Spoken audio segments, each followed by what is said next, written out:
Hello everyone, I'm back again with a short tutorial on how to make one of these fabric journals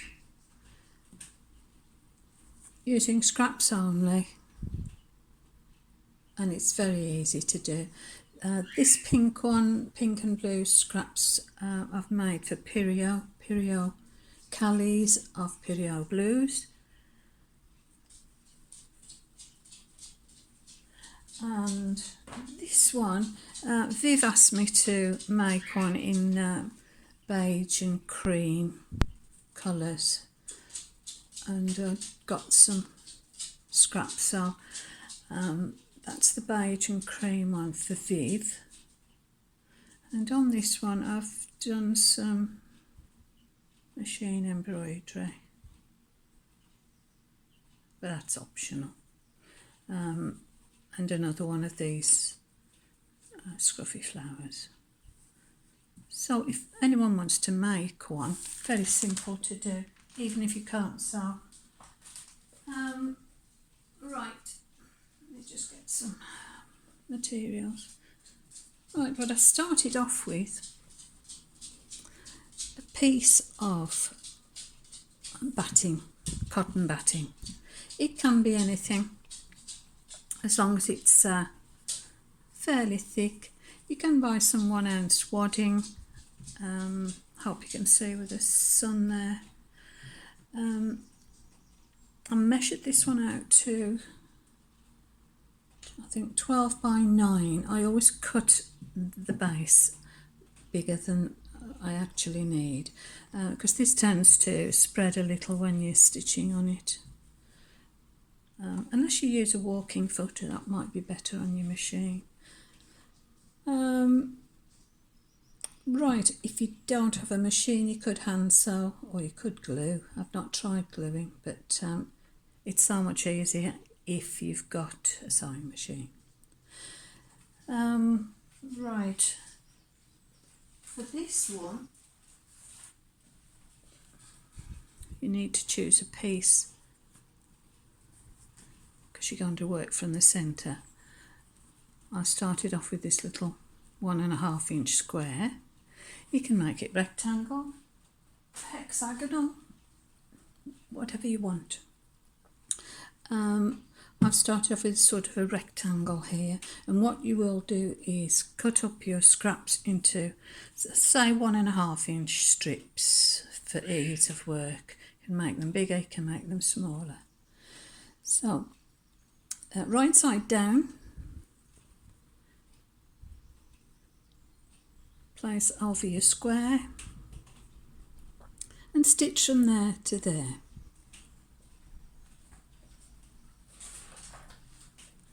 When you've stitched from there to there, cut that piece off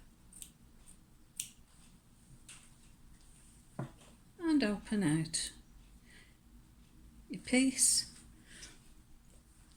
You can finger press as you go. There's no need to steam press or iron it unless you really want to. If you've got an iron to hand while you're stitching by your machine, fair enough. So what you do next is just turn it round to the left, because now we're going to go from top to bottom. I'm going to use a contrast here.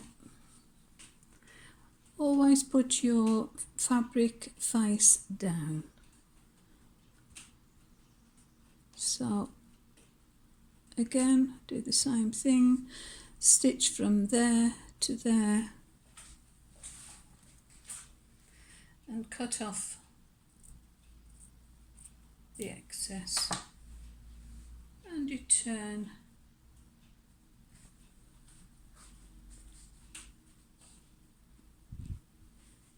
it over like that. Press it if you want to, or just finger press it.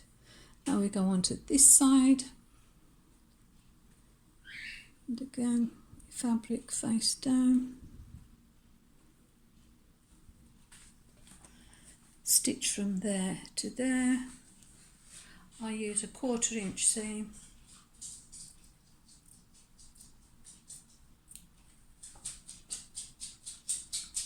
Turn your fabric over and press. And that's all you do. Your next piece goes on there. And you do exactly the same. So you'll see from this how I started in the centre. My first piece, turned it round, second piece, turned it round, third piece, fourth piece, and I've just gone round until you've completely covered your batting. Now when you've finished your batting, your patches on your batting,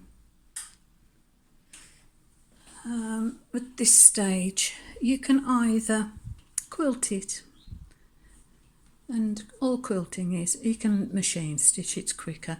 I don't hand quilt anymore.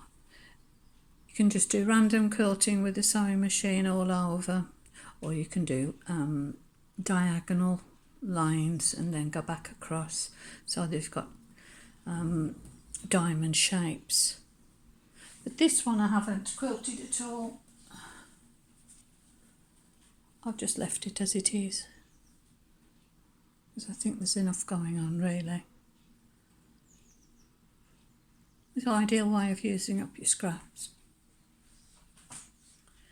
If you want to, you can add embroidery stitching, or you can, there's plenty going on without that.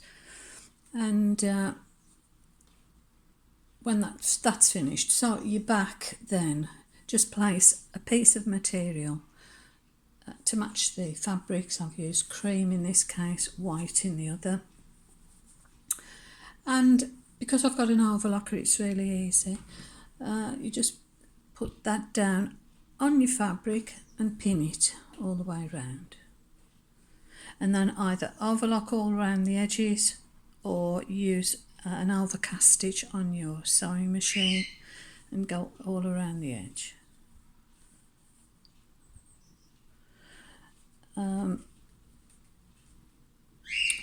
Before you overlock it, you can cut it to the size that you want. Just make sure that you've got it all straight.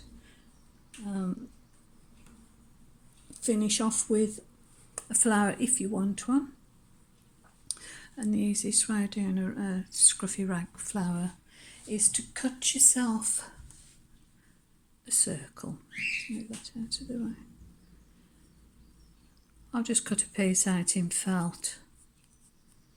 Can be any size. I think this is about 1 inch and 3/4, 1.5 inches, something like that. And you just cover that circle in scraps of fabric. And what I do is I cut a little square, fold your square over to the right, almost to the right, and then fold it over again. So you've got a little triangle.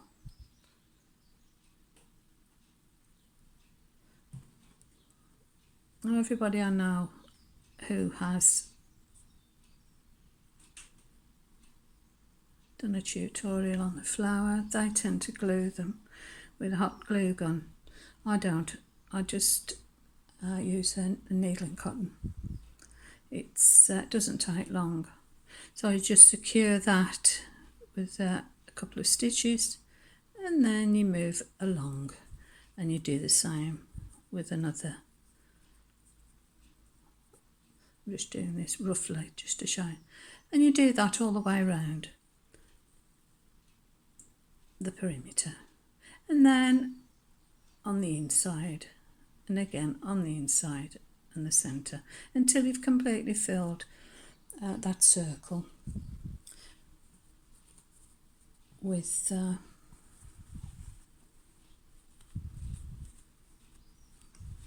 these little triangles.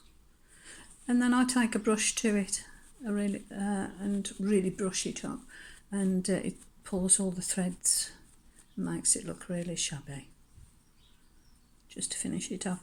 If you didn't want to do that, there are lots of fabric flowers in your stash, no doubt. A nice big fabric flower would look nice on there too, wouldn't it? Or make your own if you've got your own style of flower making. So it's pretty easy to do, and it's quite relaxing. I can sit there with the sewing machine and just keep going round and round and round, and I'll give it a big press at the end. And this one, I think this one would perhaps red and white. I think that would make a nice Christmas one. So I'll carry on with that one, and I'll pass that off to you tomorrow, Viv. And Piri, I'll send you the pink one. If you don't want it, Piri, I'll let me know and I can pass it on to someone else. Okay, ladies, I hope that's been useful, and thanks for looking in. Bye for now. Bye.